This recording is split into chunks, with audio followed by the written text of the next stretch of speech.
আজই ডাউনলোড করুন আর এনজয় করুন আপনার পছন্দের শো। দেখো অনুভব, তোমার যদি লাজুকে হেল্প করার হয় তুমি ওর অ্যাডমিশন ফিটা দিয়ে দাও, ওর যাবতীয় যা দরকার হয় তুমি ওকে হেল্প করো, কিন্তু ওকে এই বাড়িতে এনে রেখো না। রাজু মেডিকেল পড়লে তো কলকাতাতেই পড়বে, রাইট? ও বেঙ্গল মেডিকেল কলেজে চান্স পেয়েছে। তুমি নিশ্চয়ই জানো এই কলেজটা দেশের বেস্ট মেডিকেল কলেজের মধ্যে একটা,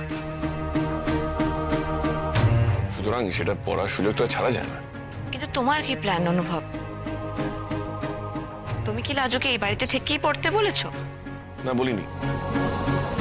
তবে ও যদি কলকাতায় এসে পড়ে সেক্ষেত্রেও এই বাড়ি থেকেই পড়ুক।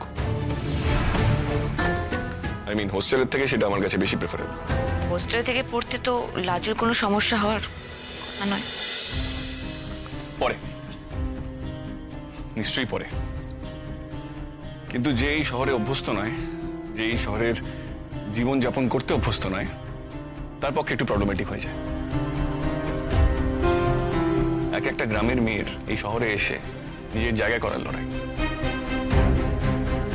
তারপরে একটা নতুন জায়গায় একেবারে একা থাকার লড়াই, একা একা সবকিছু ম্যানেজ করে টিকে থাকার লড়াই, এই সবকিছুর চাপ একসঙ্গে লাজুর উপরে পড়ে যাবে। তাই এসবের চক্করে ওর পড়াশোনার উপরে ফোকাসটা চলে যাক, এসব আমি চাই না। তুমি কি একবার ভাবতে পারো যে লাজু এখানে এসে থাকলে আমার কেমন লাগতে পারে? কেন? তোমার কিসের অসুবিধা? আই মিন, ও তো তোমার বন্ধু। ও তো এখানে এসে থাকলে তোমার তো কোনো অসুবিধা হওয়ার বা খারাপ লাগার কথা নয়। তোমার কাছে কথাগুলো খুব বিদ্রূপের না অনুভব? তুমি বিদ্রূপ করে কথাগুলো আমাকে বলছো। সে বলো, কিন্তু একটা কথা মনে রেখো, আমি তোমার স্ত্রী। একটি মেয়ে যাকে তুমি এই বাড়িতে আনার কথা বলছো, যে এই বাড়িতে থাকবে, আমি 100% শিওর না 1000% শিওর ওই মেয়েটির তোমার প্রতি দুর্বলতা আছে। তোমাকে ভালো লাগে অনুভব, সেই মেয়েটি এই বাড়িতে থাকবে, তোমার কাছাকাছি ঘুরবে, তোমার আশেপাশে থাকবে, তাতে আমার কেমন লাগতে পারে? তোমার কি মনে হয়?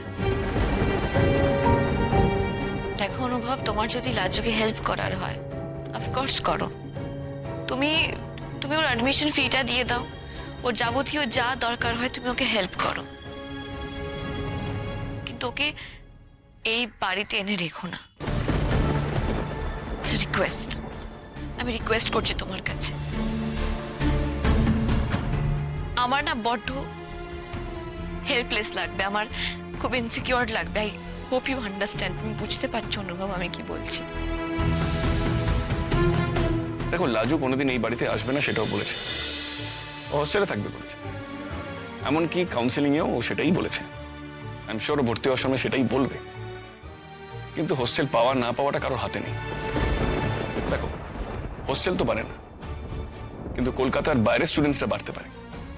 এবার ও যদি হোস্টেল পেয়ে যায় আমি ওকে বারণ করবো না, হোস্টেলেই থাকবে।